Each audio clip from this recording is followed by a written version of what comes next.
Singkat ya Mas Didik ya. Terima kasih pimpinan. Bismillahirrahmanirrahim. Assalamualaikum warahmatullahi wabarakatuh. Selamat siang, salam sejahtera untuk kita semuanya. Pimpinan dan anggota Komisi 3 yang saya hormati, Kepala BNPT beserta jajaran yang saya hormati, Kepala BNN dan jajaran yang saya hormati. Kata kunci yang ingin saya gunakan dalam memperdalam rapat hari ini adalah extraordinary crime, darurat narkoba, dan juga ancaman nyata terorisme. Kenapa saya katakan demikian? Karena dua-duanya ini adalah diposisikan oleh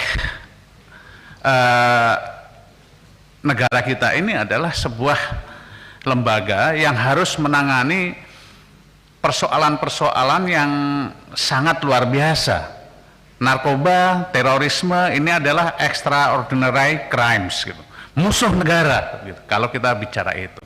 Tapi faktanya yang kita hadapi nanti coba kita lihat satu persatu. Nah, mengawali ini tentu saya ingin bertanya kepada BNPT maupun BNN, apakah kita ini yakin bahwa Indonesia akan menjadi negara yang bebas teroris dan negara yang bebas narkoba? Harusnya kita yakin, karena kita bisa bersama-sama untuk menanggulangi itu. Tapi kemudian jika kita bertanya bahwa kita yakin, kapan? Kenapa saya tanyakan itu? Ini juga harus diselaraskan dengan political will dari negara, political will dari pemerintah, dan juga termasuk action will-nya. Mendesain BNPT, mendesain BNN ini bukan hanya sekedar desain kelembagaan yang kemudian untuk menempatkan personel-personel tertentu. Pasti ada tujuan besarnya untuk Indonesia. Dan kita tahu ancaman nyata narkotika, ancaman nyata terorisme itu begitu nyata dan ada di depan kita. Bahkan korbannya pun tidak memilih bahwa korbannya harus orang kaya, harus orang mampu, orang berpendidikan. Semuanya menjadi sasaran dari terorisme dan BNN ini. Artinya apa? Bahwa kejahatan ini begitu masif gitu. Jika kita melihat lebih dalam, kita juga harus lebih tahu bahwa kejahatan ini sudah merangsek di dalam struktur kenegaraan kita. Bisa kita katakan, bisa terstruktur, masif sudah jelas, dan juga sistematis. Karena menggunakan berbagai jaringan-jaringan, baik jaringan lokal, nasional maupun internasional. Dan tipikal dua kejahatan ini dilakukan dengan cara yang hampir mirip dengan jejaringnya, dengan effortnya masing-masing begitu.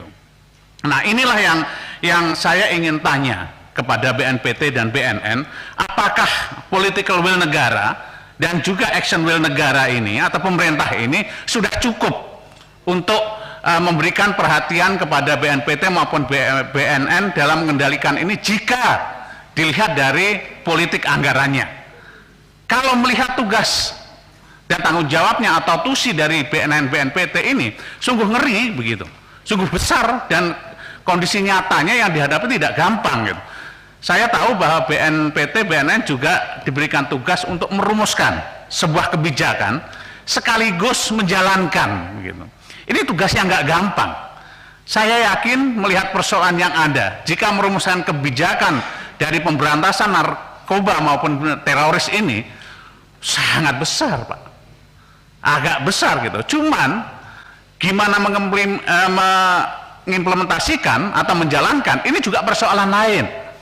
Jangan sampai juga BNPT, BNN membuat sebuah rumusan kebijakan yang besar, kemudian di dalam menjalankan kebijakannya juga tidak bisa optimal karena juga lagi-lagi adalah politik anggarannya.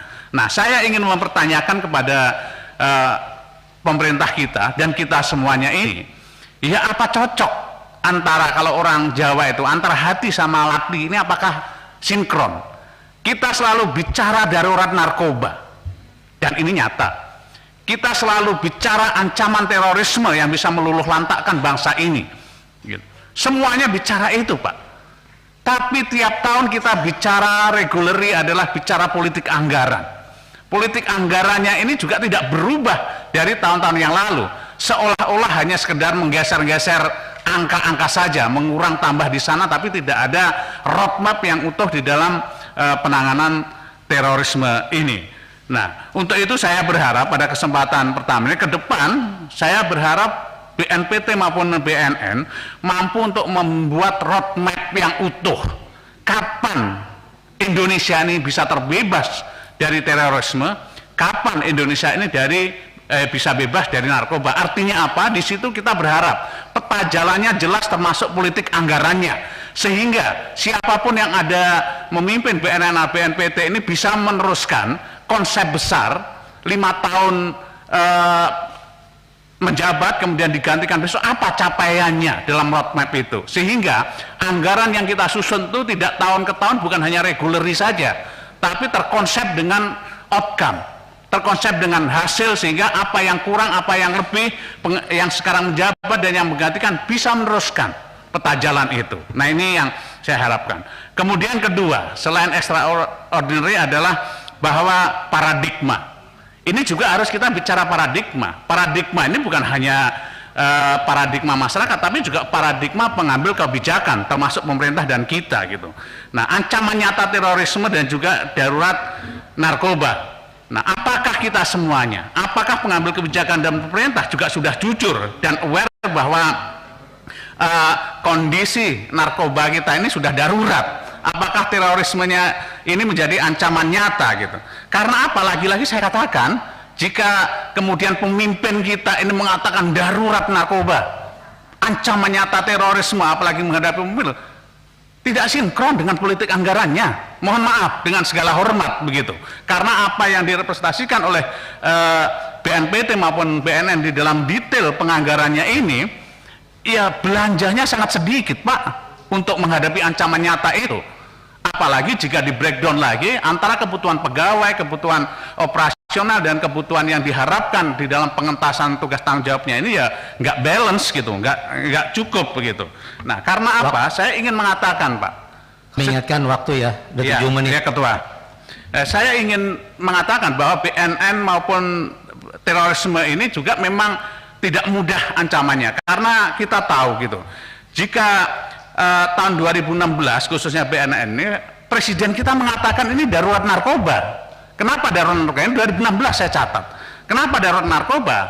Konon ceritanya ada 4,2 juta rakyat kita ini menggunakan narkoba. Kemudian dikatakan di situ juga anak bangsa ini meninggal dunia tiap hari rata-rata 30-40 orang. Dan juga ketika kita bicara TPPU-nya, kerugian negara di tahun 2016 ini ada sebesar 63 triliun. Ini baru dari sisi BNN. Nah, kemudian juga ancaman nyatanya apa? Secara geografis kita harus tahu bahwa Indonesia negara kepulauan yang paling besar di dunia, ada 85.000 km panjangnya, yang ini tidak mudah di cover. Kemudian juga negara kita ini dekat dengan Golden Triangle gitu kan, dan juga Golden Crescent gitu, di mana wilayah Thailand, Myanmar, Laos, kemudian Afghanistan, Iran, Pakistan ini adalah produk opiumnya, penanam opiumnya. Makanya ancamannya begitu nyata begitu. Belum lagi secara geostrategis, Indonesia atau Kepulauan Indonesia itu adalah jembatan lalu lintas antara Asia yang menghubungkan dengan Australia. Kemudian perdagangan dunia pun juga jalur internasional antara Samudra Hindia dan juga Pasifik. Nah, begitu ancaman nyatanya, sehingga ini perlu keseriusan termasuk dari bidang anggaran begitu. Nah, belum lagi jika memang terorisme dan narkotika ini juga hampir sama. Ini tidak hanya kita fokus kepada persoalan terorisme dan BNN dalam konteks pencegahan dan pemberantasan, tapi kita harus sadar bahwa trigger dari dua kejahatan ini salah satunya adalah meningkatnya kemiskinan dan juga pengangguran, sehingga sinergi pemberantasan ini juga tidak hanya terjadi di BNN maupun BNPT itu saja. Nah, untuk itu jika kami dalamkan ke persoalan anggarannya ini, ya kembali lagi gitu, bagaimana kemudian menggugah kesadaran kolektif kita, kesadaran kolektif bangsa dan pemimpin kita ini, bahwa extraordinary crime di terorisme dan narkoba ini sangat nyata, sehingga butuh penanganan yang ekstra termasuk politik anggarannya.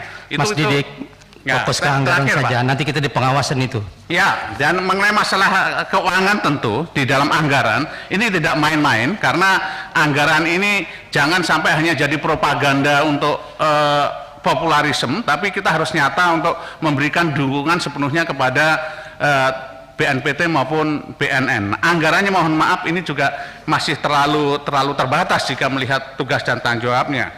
Nah, tapi ada teknis yang juga ingin saya tanyakan. Ini terkait dengan BNN. Ini saya melihat di dalam paparannya ini yaitu ada bidang pemberdayaan masyarakat dan bidang pencegahan ini yang berbeda, Pak. Tolong dijelaskan karena anggarannya besar. Kenapa? Jika saya bandingkan tadi yang dikatakan Pak Johan Budi, yaitu bidang rehabilitasinya terlalu kecil.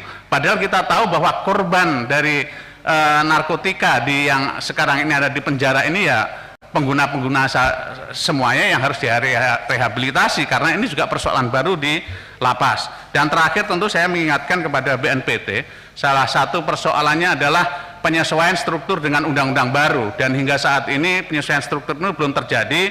Jangan sampai Pak ini nggak disesuaikan karena ini amanah undang-undang. Jika tidak sesuai amanah undang-undang, ini juga akan berimplikasi kepada ketidakpatuhan yang juga berpotensi kepada penganggaran kita ini yang tidak tepat gitu.